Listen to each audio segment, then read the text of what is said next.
Vamos hoje dar uma finalização, podemos dizer assim, ao estudo do capítulo 30, porque hoje vamos para a parte de perguntas, né, para a gente meditar, continuar tirando lições, e aí a gente finaliza o capítulo 30. Vou colocar na tela,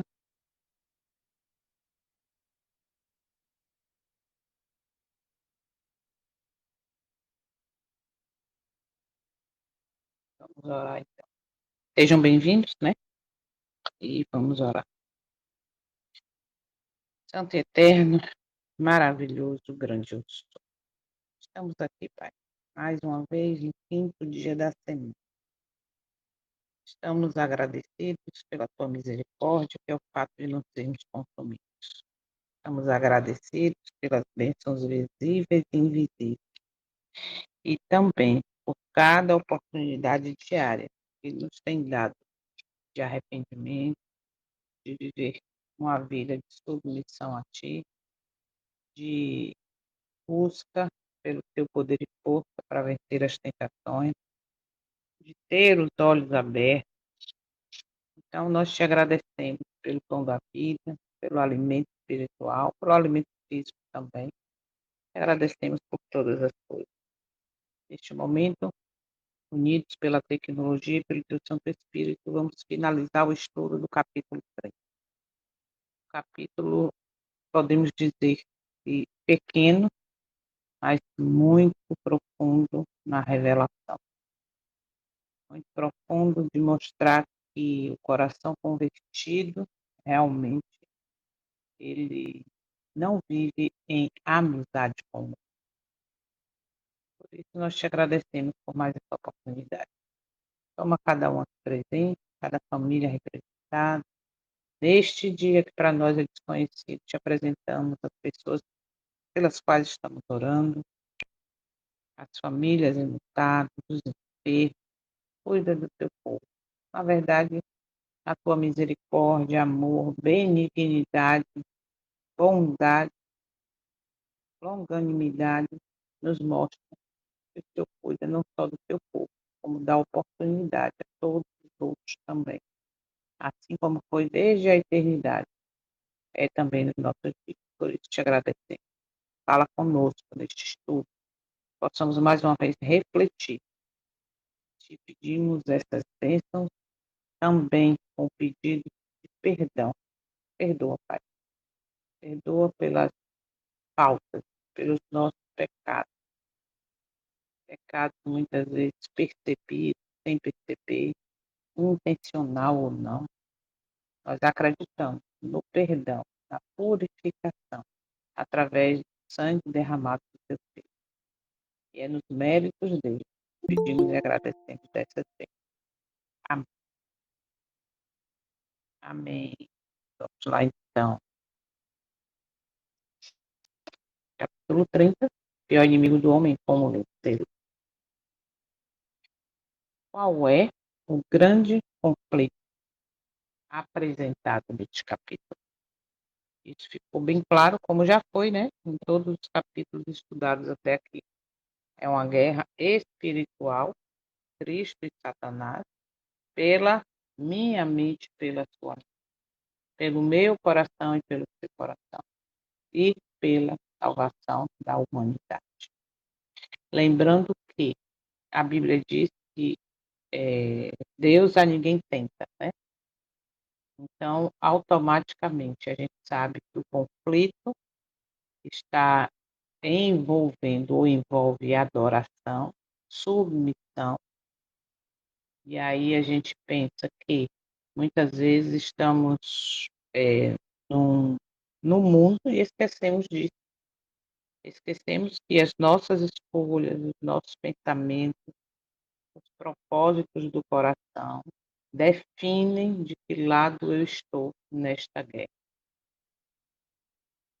Lembramos que não dá para viver neutro. A neutralidade já é um ponto negativo. Por quê?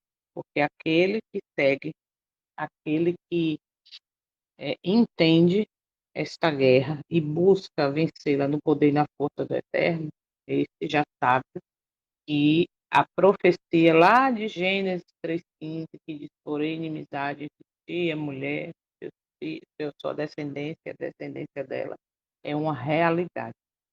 E aí é onde tem que, onde devemos tomar uma posição. Muitos vivem como se essa batalha não existisse, enquanto o inimigo atua silenciosamente. E aí é onde mora o perigo. Por quê? Porque ele não mostra a sua verdadeira intenção. Lembra no capítulo que falou como surgiu o mal? Ele, quando estava ali tentando convencer os anjos de que ele estava correto, que a lei precisava ser mudada, porque daquele jeito era um absurdo.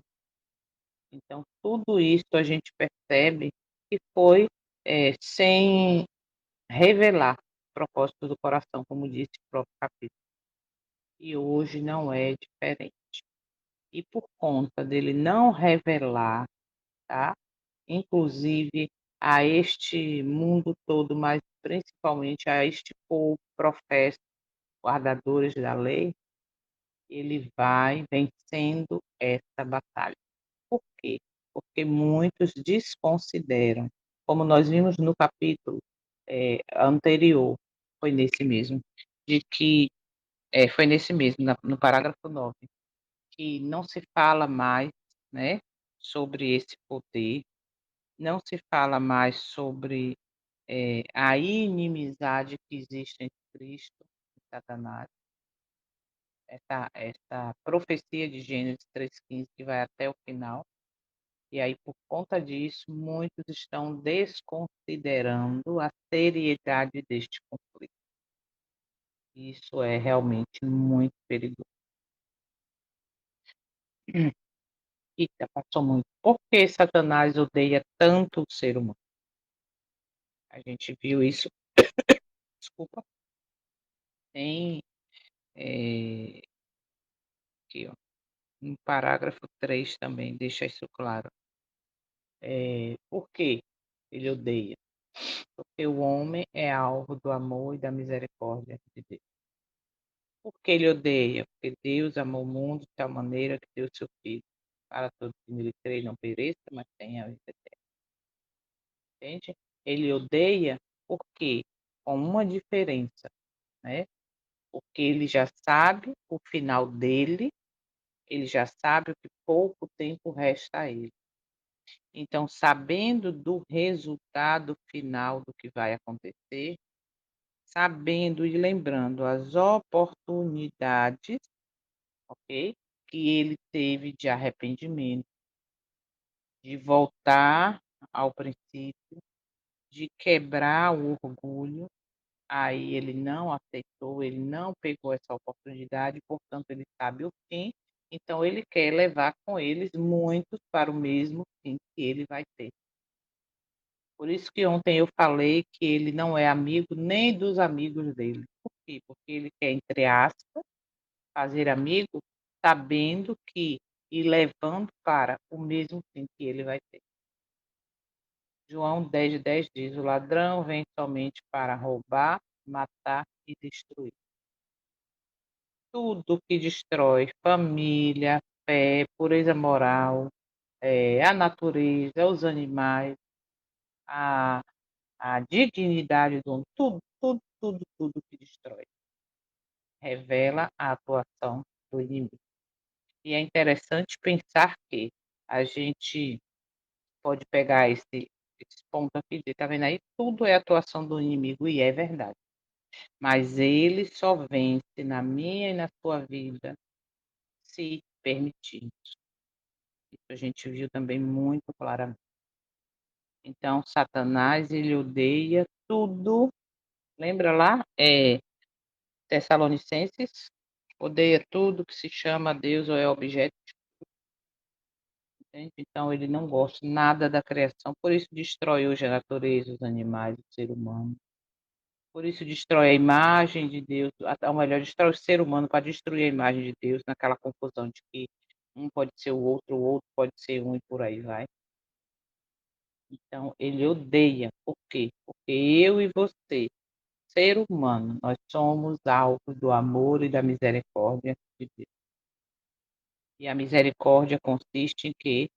Em aquele que confessa e deixa alcançará a misericórdia. Então, tudo está vinculado à minha e à sua decisão, à minha e à sua escolha. No meio deste conflito, quem eu estou adorando, quem eu estou servindo. Tá? Ora, não mudar não é? O homem natural odeia o pecado? Não. O coração natural tenta, ou melhor, tende a amar e justificar o pecado. Isso aí é muito real. É muito real. O que? Diz aqui, ó. O que acende a inimizade, parágrafo 4. O que acende a inimizade de Satanás contra a raça humana, cadê? É que ela, por intermédio de Cristo, é objeto do amor e da misericórdia. E aí diz: ele deseja frustrar o plano divino da redenção do homem para lançar desonra sobre Deus, para desfigurar e corromper o trabalho de sua mão. Ele causaria dor no universo e encheria a terra com maldição e desolação, e assinala todos esses males como resultado do trabalho de Deus em criar o homem. O homem natural odeia o pecado? Sim, ele odeia o pecado. Ou melhor, o homem natural odeia o pecado? Não. Faleci, mas não. Eu estava lendo aqui e perdi o foco. Não. Por quê? Porque nós já nascemos com a natureza pecaminosa. Então, se a gente não buscar transformar a natureza, transformar a nossa mente, Romanos 12, se não buscar ou permitir que o Eterno tire de nós o coração de pedra, né, e coloque o coração de carne para obedecer, para viver em plena harmonia, pode ter certeza, o pecado não vai incomodar, e isso reflete que o coração está endurecido. Aqui, é porque eu estou procurando aqui um trecho que é importantíssimo. Cadê aqui? Ó? Não foi tanto, parágrafo 6. Não, aqui. É a graça de parágrafo 5. É a graça que Cristo implanta na alma que cria no homem inimizade contra Satanás. Sem esta convertedora graça e renovador poder, o homem continuaria cativo de Satanás, um servo, sempre pronto para executar suas obras. Mas o novo princípio introduzido na alma cria um conflito ali, cria um conflito ali onde até então reinou a paz. O poder que Cristo comunica habilita o homem para resistir ao tirano e usurpador. Qualquer que aborrece o pecado, olha só, em vez de amá-lo, qualquer que resista e vença as paixões que tenham reinado em seu coração, mostra que nele opera um princípio que vem completamente do céu. Okay? Então, nós temos que mostrar que vem completamente do céu.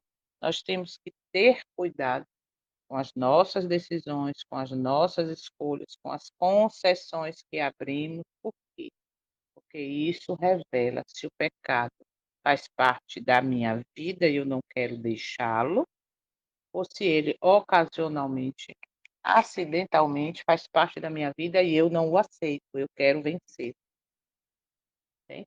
Então, se naturalmente nós não buscarmos fortalecer, nos fortalecer através do estudo da palavra, através da oração, através de uma vida de submissão, através da busca pelo batismo do Espírito do Senhor, pode ter certeza, nós não vamos odiar o pecado e isso vai resultar em um coração endurecido e o preparo para receber a marca da besta.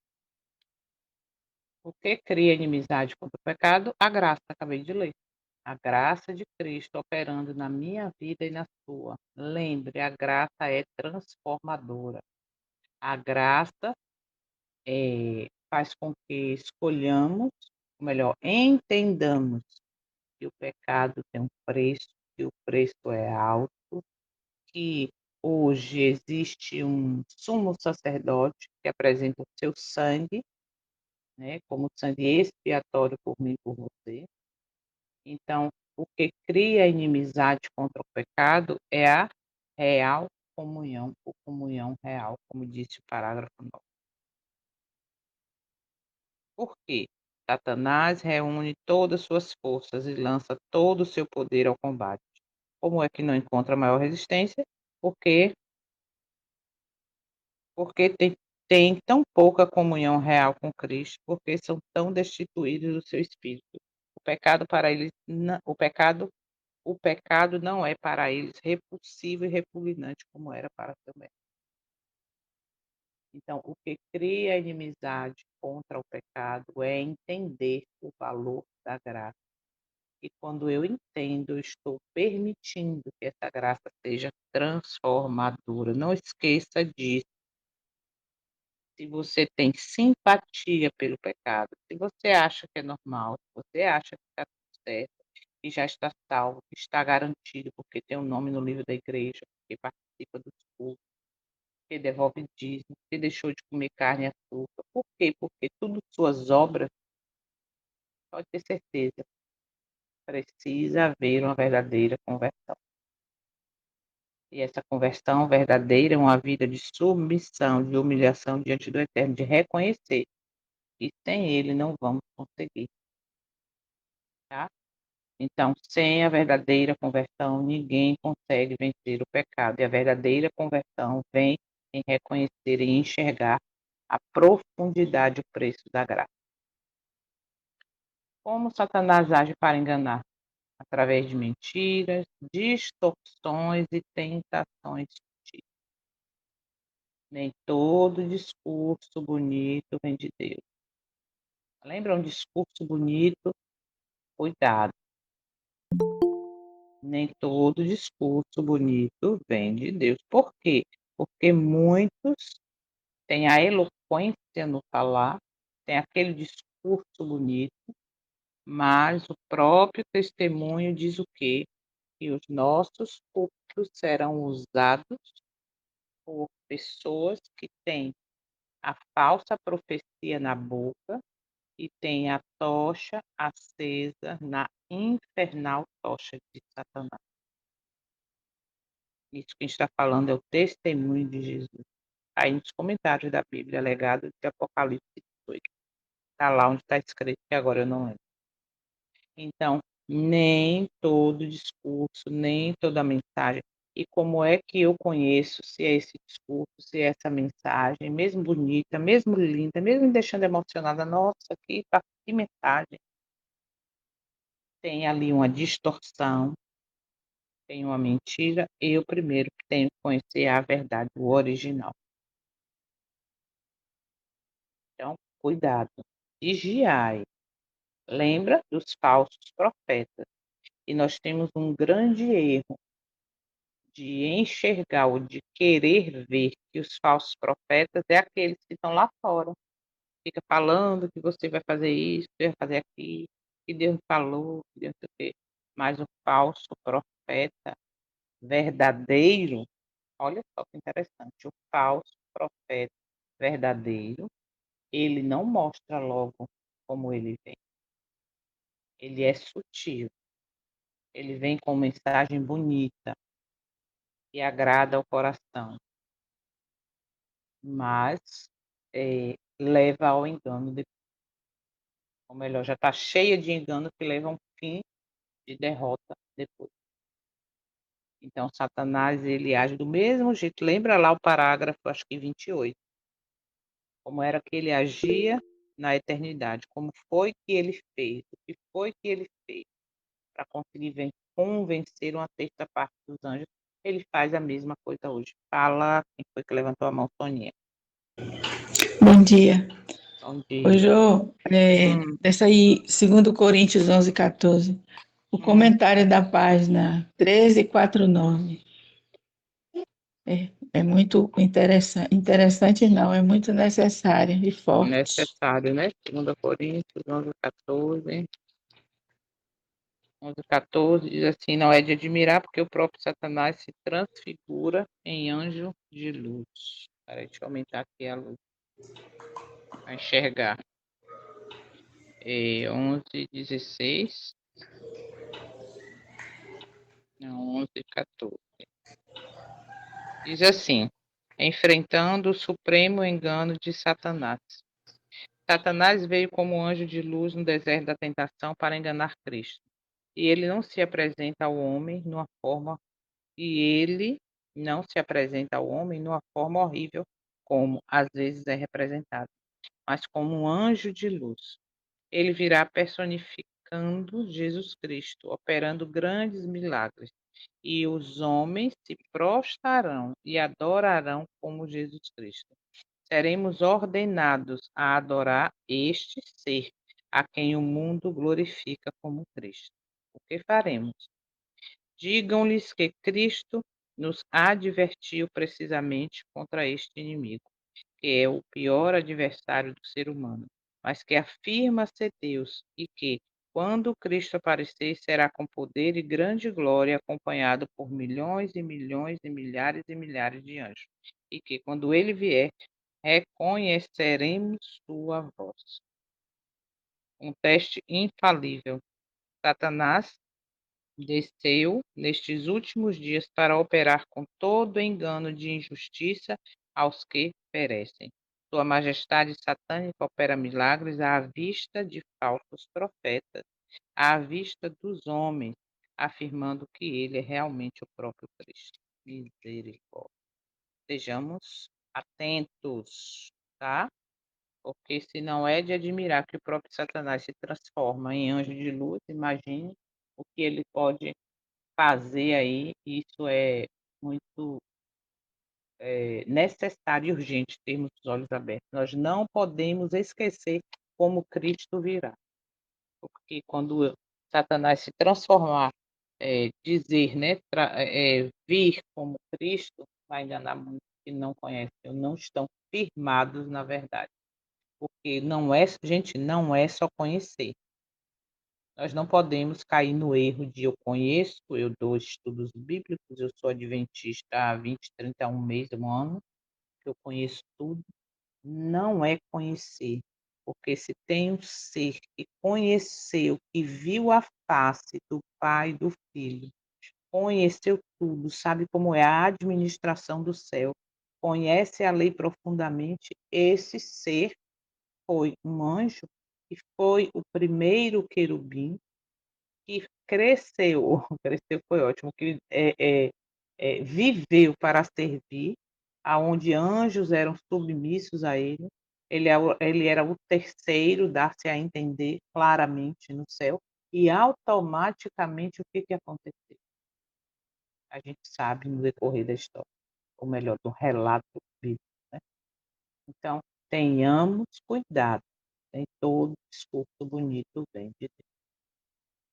Porque muitos cristãos caem facilmente. Eita, a resposta está exatamente no parágrafo 9, porque tem pouca comunhão com Cristo e pouca vigilância espiritual. Por que muitos caem facilmente?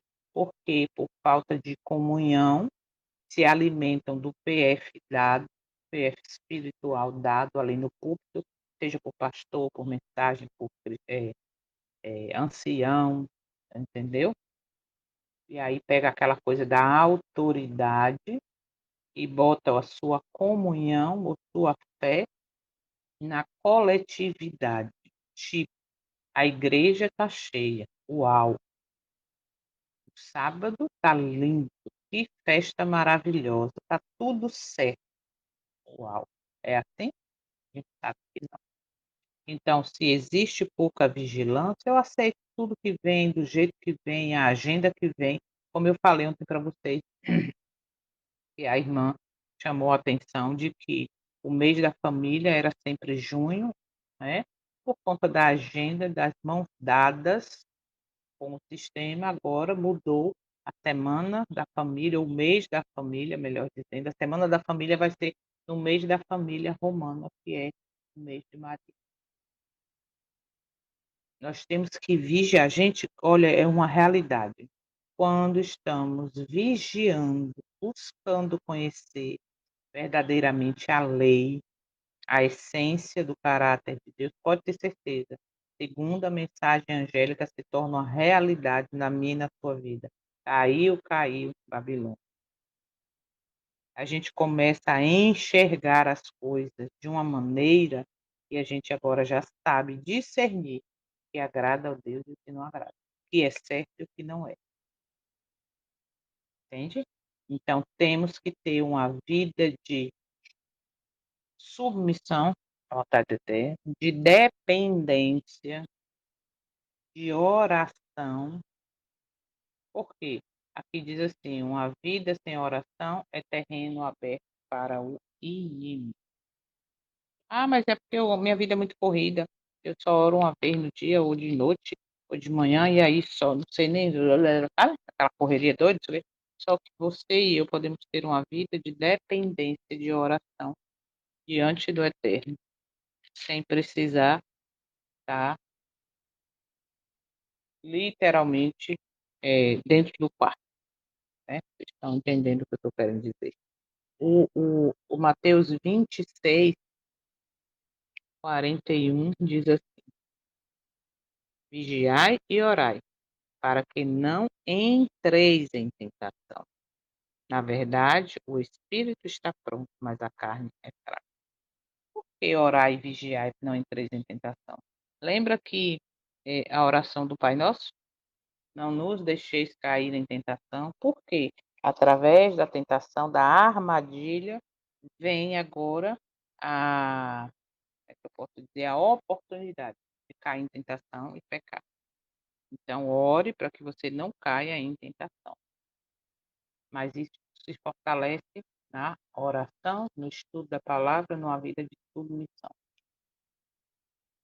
O que acontece quando a igreja se conforma com o mundo? Lembrando, igreja que pode ser aplicada como igreja, instituição, mas é aplicada quando a gente percebe profundamente igreja povo, né? O fiel, aquele que professa, tá?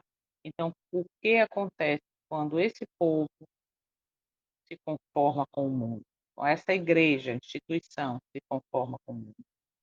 O resultado é que perde sua força espiritual, mas perde mesmo. Não tem mais prazer em um louvor. Eu não sei quantos viram aí no grupo um vídeo falando sobre o que é louvor e o que é música. Hoje não se louva mais como deveria, não se engrandece hoje ao Senhor, pelo contrário, hoje é música, né? Cheio do eu, cheio. Gente, a coisa está acontecendo, um grande conflito está acontecendo. E cabe a nós pedir misericórdia, ou melhor, valorizar a misericórdia, para quê? Para não fazer a nossa própria vontade. Romanos 12, verso 2, eu quero ler o 1 e o 2, dentro dessa conformidade com o mundo. Suplicai-vos, pois, irmãos, pelas misericórdias de Deus. Suplico-vos, pois, irmãos, pelas misericórdias de Deus, de apresentar os vossos corpos em sacrifício vivo, santo e agradável a Deus, que é o vosso culto racional. Não esqueçam disso, culto racional, não é emocional. E aí disse: não sede conformados com este século, com este mundo, mas sede transformados, pela renovação da vossa mente, para que experimenteis ou saibais, diz algumas versões, qual é a boa, agradável e perfeita vontade. Eu estou me conformando com o mundo, sem mudar, o meu pensamento, a minha natureza, sem renovar a minha mente, sem permitir que o Eterno tire de mim o coração de pedra e coloque o coração de carne, achando que está tudo certo. Eu ouvi isso de uma pessoa dirigente, né, da igreja, e a pessoa, eu comentando sobre os louvores, a pessoa congrega em Ilhéus, e aí comentando sobre os louvores, eu falei: não, mas você acha que esse tipo de louvor agrada ao céu? Aí a pessoa ficou calada. Não, mas é porque a igreja tem que mudar. Hoje o tipo de música a gente tem que ter a mesma coisa para poder ganhar os jovens, ganhar pessoas. Ah, é diferente do meu tempo, ou é diferente do seu tempo quando você entrou na igreja. Hoje a gente tem que estar atualizado. E é, igreja ou instituição agora virou aplicativo, tem que ser atualizado de tempo em tempo? Creio que não, né? Pois é. Isso vai perdendo a força espiritual. O mundo nunca será transformado por um povo, por uma igreja parecida com ele. Nunca. Olha como isso é forte. E aí, quem estamos sendo dentro desse contexto? Parecido com o mundo ou não? Qual é uma das maiores armas de Satanás? Pegar o entendimento espiritual. E é o que está acontecendo. Há pessoas religiosas, mas espiritualmente cegas. Há pessoas que não perdem o culto, que cumpre a agenda bonitinho, que está tudo certo, sabe? E vive uma forma de uma religiosidade superficial, que está dentro daquela multidão, todo mundo faz, eu estou fazendo, olha, semana de oração, olha, semana daquilo, olha aquilo outro. Mas dentro do contexto espiritual está cega, aceitando tudo, vivendo tudo, mas dentro de uma cegueira espiritual. Por quê? Porque não enxerga o grande conflito que está acontecendo. Porque não enxerga que dizer amém numa mensagem misturada no louvor que não agrada, eu estou concordando com aquilo. Aí, como o irmão que a gente foi na casa dele na segunda, como eu falei, ele falou: "Não, mas eu participo". Não, eu vou, mas não participo. Como é isso? Entende? Indiretamente eu estou participando, indiretamente eu estou aceitando aquela mensagem. Espiritualmente cego, por quê? Porque eu não estou enxergando o que está acontecendo de fato, está por trás daquilo. O vinho de Babilônia escondido, e eu vou me alimentando, me alimentando. Que ele faz é exatamente cegar o entendimento espiritual. Isso é uma triste realidade. O inimigo pode obrigar alguém a pecar? Não. Isso aqui vai mostrar, essa pergunta é interessante. O inimigo pode obrigar alguém a pecar? Não. Ele tenta e seduz, mas a decisão é humana. Não tem como ficar botando desculpa em tudo. Por isso que as decisões anotadas no registro dos céus serão levadas em conta no dia do juízo. Por isso, muitos estarão salvos, muitos estarão perdidos, exatamente. Por quê? Porque Satanás, ele não obriga, mas o que faz eu tomar a decisão ao lado dele ou não é exatamente o propósito do meu coração. É exatamente o que eu penso, o que eu faço, o que eu como, o que eu bebo, o que eu visto. Ele me dá prato, a salada pronta, salada não, né, o prato feito pronto. Ele seduz com aquilo que eu gosto de comer, beber, vestir, falar, ouvir, etcétera. Aqui, então, por exemplo, aqui, vou dar um exemplo simples, que tá todo mundo aí com o celular na mão. Aí tá aí, no YouTube, numa rede social, tô aqui, ó, passando o dedinho para cima, vendo, vendo, e aí aparece um prato recheado de algo que eu não devo assistir, não devo compartilhar.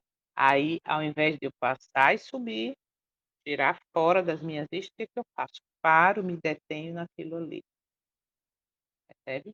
Ele seduz, ele oferece, mas a decisão de ver, de continuar, compartilhar, de curtir, é minha. Sou tentado, seduzido a assistir aquilo, mas a decisão é minha. E o alerta para nós hoje, cada pequena concessão fortalece o poder do pecado. Já falei isso trocentas vezes, vou falar novamente. Só hoje, vai abrindo a concessão, é só um pouquinho, é só esse sábado. é só agora, é só hoje. E aí vai fortalecendo, e eu vou sendo indiretamente preparado para receber a marca da bênção. Não aceite abrir ou fazer pequenas concessões. Não aceite o que a multidão está oferecendo. Por quê? Porque tudo que o mundo e a multidão está oferecendo, pregando e vivendo está fortalecendo o poder do pecado na minha vida, tá? Então, tanto a decisão é sua, que no final, no juízo final, os ímpios, como os salvos, vão reconhecer que aquele resultado que estão recebendo é exatamente fruto da sua escolha, por isso todo joelho se dobrará e toda língua confessará. E cada um vai reconhecer, realmente a decisão foi minha, eu escolhi fazer isso.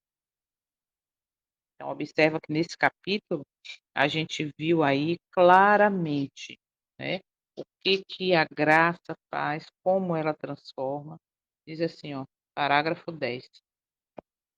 Enquanto os homens são ignorantes dos seus enganos, ou seja, dos enganos de Satanás, este vigilante inimigo está sobre o seu caminho a cada momento. Ele está introduzindo sua presença em cada canto do lar, em cada rua de nossas cidades, nas igrejas, nos concílios nacionais, nas cortes de justiça, confundindo, enganando, seduzindo, arruinando em todo lugar as almas e corpos de homens, mulheres e crianças, separando famílias, semeando ódio, rivalidade, contendas e assassinatos. E o mundo cristão parece considerar estas coisas como se Deus mesmo as houvesse colocado e elas devessem existir. Olha que realidade é isso. Então, quando tudo isso acontece, e eu estou dentro desse contexto aqui, eu estou fazendo o quê? Tomando as minhas decisões.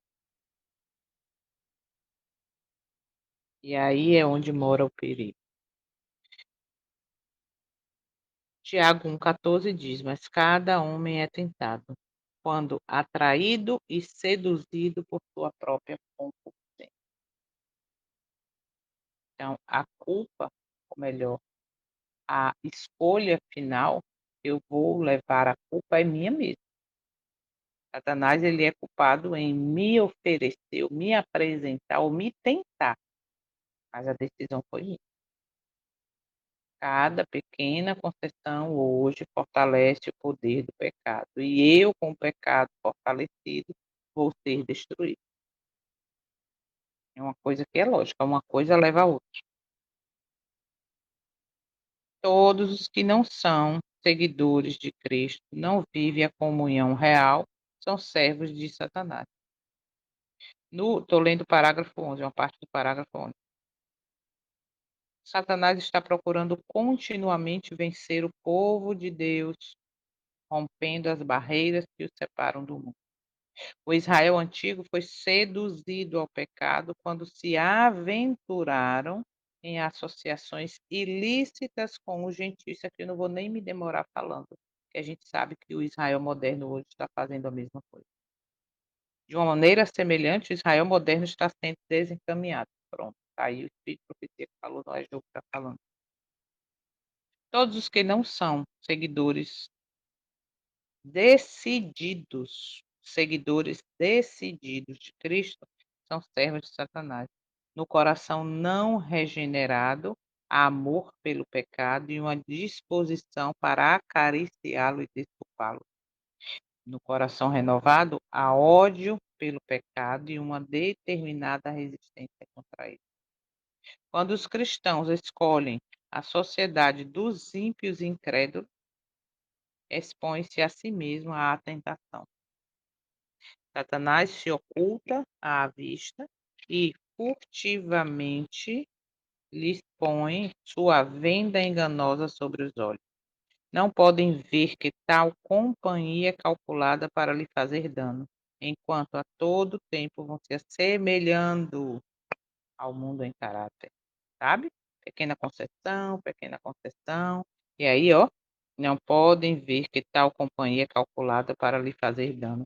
E enquanto a todo tempo vão se assemelhando ao mundo em caráter, palavras e ações, mais e mais cegos vão se tornando. Entende como é a situação? Eita, volta. Por que os seguidores de Cristo sofrem oposição? Porque a luz incomoda as trevas. Simples assim. Quem vive fielmente será criticado, atacado, perseguido, difamado, humilhado. Você está preparado para passar por isso? E se você não suporta isso, você vai ceder no momento final. Você vai aceitar o poder do inimigo sobre sua vida. Então você tem que estar preparado, sabendo que a porta é estreita, o caminho é estreito, que amar a Deus é inimizade contra o mundo, que não há harmonia em fazer as coisas, dizer que ama a Deus e fazer as coisas do mundo ao mesmo tempo, porque um é outro que vai vencer no final, entende? A luz incomoda as trevas. Foi o que a gente acabou de ler aqui, olha só, diz assim, ó, só ler um pedacinho para a gente ganhar tempo. A conformidade com o parágrafo 12. A conformidade com os costumes do mundo converte a igreja ao mundo. Ela jamais converte o mundo para Cristo. A familiaridade com o pecado irá inevitavelmente fazê-lo parecer menos repulsivo. Aquele que prefere associar-se com os servos de Satanás, logo deixará de temer seu mestre. Quando no caminho do dever somos colocados em prova, como foi Daniel na corte do rei, podemos estar seguros de que Deus nos protege. Mas, se nos colocarmos à mercê da tentação, cedo ou tarde cairemos. Existem muitos homens aculturados, intelecto de boas maneiras, que não parariam antes daquilo que comumente se chama ato moral. É nada mais que um polido instrumento nas mãos de Satanás. E aí diz aqui que enquanto Satanás está procurando continuamente cegar a mente dos cristãos para este fato, nunca esqueça que lutam não contra sangue e carne. Porque os seguidores de Cristo vão sofrerão, já estão sofrendo perseguição. Porque a luz não se mistura com as trevas. E a verdadeira luz me leva a reconhecer a minha condição e me leva a viver uma vida de submissão, arrependimento diário diante do Eterno. Como o pecado se torna normal? Pela convivência constante com ele. Entende? Vou achando que é normal, vou ouvindo isso nas mensagens, vou confiando nesses aculturados líderes, né? Vou ali acreditando, pegando ele como verdade, como mensagem. Vou vivendo no meio de evangelho misturado com entretenimento. E aí eu vou caindo nessa armadilha. Por quê? O pecado já não faz mais diferença. Pelo contrário, faz parte do meu dia a dia. Então, pela convivência constante com ele se torna normal. É algo que não pesa mais. Aí a gente esquece que foi o pecado, ou desobediência, ou transgressão da lei, né? A gente sabe que é o significado, que espantou Satanás e uma terça parte dos anjos, que fez com que eles fossem tirados da eternidade. Imagine aí, o primeiro anjo cobridor, que tinha um poder de organização, vamos dizer assim, da eternidade, né? Do que fazia, do que deveria fazer, do louvor, da adoração, de repente é expulso do céu. Imagine aí, o terceiro no céu é expulso do céu. O entretenimento, as redes e a cultura têm banalizado o pecado.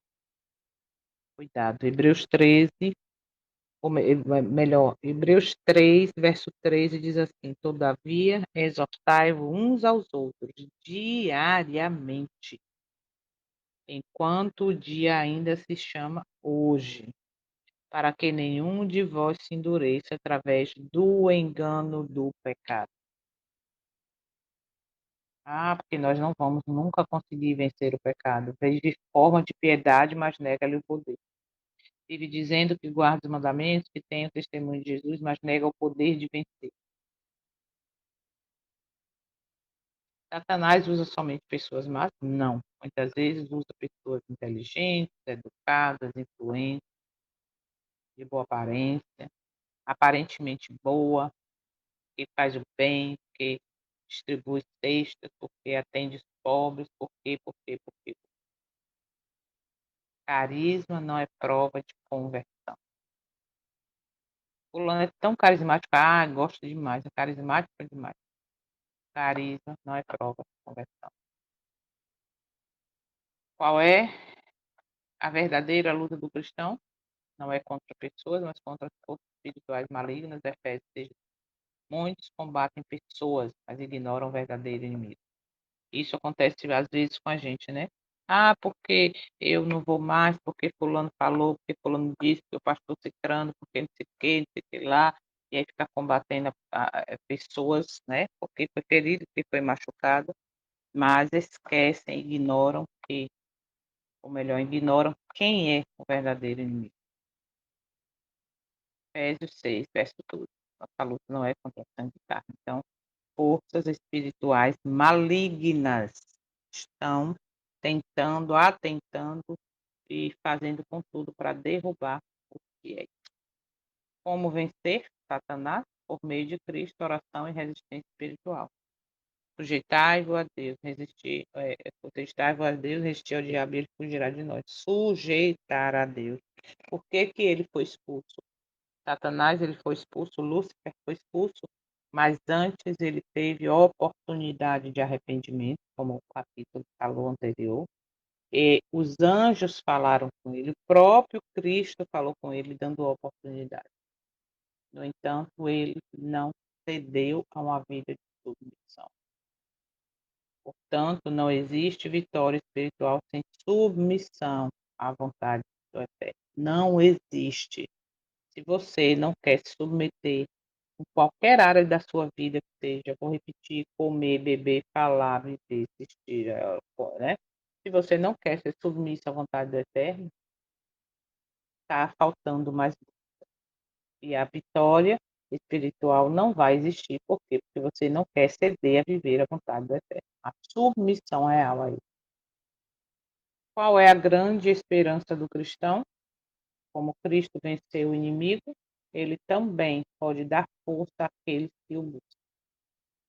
A vitória não pertence aos fortes, aos eletrados, aos que têm um nome no livro da igreja, aos que não faltam culto, aos que têm cargos, aos que vivem uma forma de piedade, uma aparência, mas negam o poder. Não, a vitória não pertence a esses pessoas. Mas os que permanecem em Cristo, e permanecer em Cristo é subjugar o eu, é mortificar o eu, é não fazer a própria vontade, é andar pelo caminho estreito.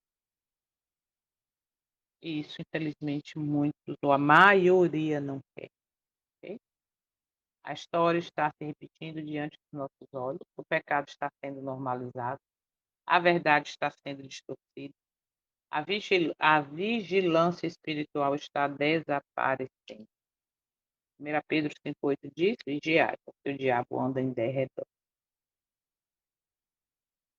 A pergunta não é se a batalha existe, a pergunta é: você está preparado para estar no meio dessa batalha, para vencer essa batalha ou buscar a vitória? dessa batalha. Quem brinca com o pecado acabará dominado por ele. Quem anda sem oração acabará sem força. Quem vive sem Cristo já está vencido. Não é. Sujeitai-vos a Deus, resisti ao diabo e ele fugirá de vós. Sujeitai-vos a Deus. Ok? É o segredo. Então tá aí o último slide. A história não mudou, o inimigo não mudou, as estratégias não mudaram. A única pergunta é: você mudou? Você tem mudado desde quando a gente começou a estudar este livro? Já estamos no capítulo 30. Ou está tudo a mesma coisa, tudo do mesmo jeito? Continua fazendo a mesma coisa, continua achando que o culto é legal, que a adoração que está sendo oferecida ao eu é legal, porque hoje é assim. Vou botar um link de um vídeo já já aí no grupo, tá? Assistam, é coisa pequena, não é muito grande não. Falando exatamente sobre isso, sobre a perseguição ao fiel, e se você participar ou assistir determinadas coisas, eu já passei por isso, tá? Claramente. Eu botava o link de uma mensagem bem forte que o Severino fez, e aí mandando para algumas pessoas.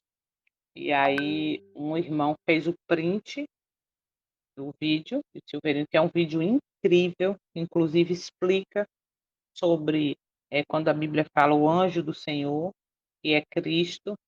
Cristo também, né, se fez anjo para mostrar aos anjos que era possível vencer, que era possível viver uma vida de obediência. Quando Satanás viu isso, ele ficou chateado quando ele entendeu que aquele era Cristo, era o Filho de Deus. Enfim, uma mensagem fortíssima, maravilhosa, de 2007, se não me engano. Pois o que o irmão fez? Ele fez um print, mandou para o pastor e disse assim: aí, pastor, o que é que Jô está assistindo com fulano e cicrano na casa dele? Só que ele mesmo mandou para mim, eu não sei se por engano. Aí quando ele mandou para mim, esse print que ele mandou para o pastor, eu falei assim: ai, que coisa boa, fulano, que você mandou para o pastor. Tomara que você e eles assistam, porque isso aí é um aprendizado. Assista. Não, eu mandei. Aí eu botei para ele assim: não sei se você mandou para mim por engano e tal, né? Ele falou: não, eu mandei para você saber que eu estou mandando para o pastor mesmo, o que é que você está assistindo. Por quê? Porque é do IAG, porque é Silverino, que é uma mensagem forte. Então, aquilo não me intimidou, pelo contrário, continuei falando, continuei assistindo, continuei buscando mais. Então, tudo que você tem aprendido até aqui tem mudado, você tem tomado decisões, ou você está naquele grupo que tem que estar no meio da grande multidão, tem que estar todo mundo junto. Na primeira oportunidade eu estou lá. Cuidado. Quem não vigia já está sendo vencido diariamente, tá? Diariamente, um pouquinho hoje, um pouquinho amanhã, um pouquinho depois tudo fica normal e é assim mesmo, que nós somos pecadores, somos da carne do pecado e por aí vai. Cuidado, vigiai, ok? Se o Eterno permitir, amanhã nós continuaremos, agora, desta vez, com o capítulo 31, outro capítulo necessário, forte, revelador, que vai falar na versão Grande Conflito, Invisíveis Defensores dos Homens, na versão A Grande Controvérsia, capítulo 31, Operação dos Espíritos Maus.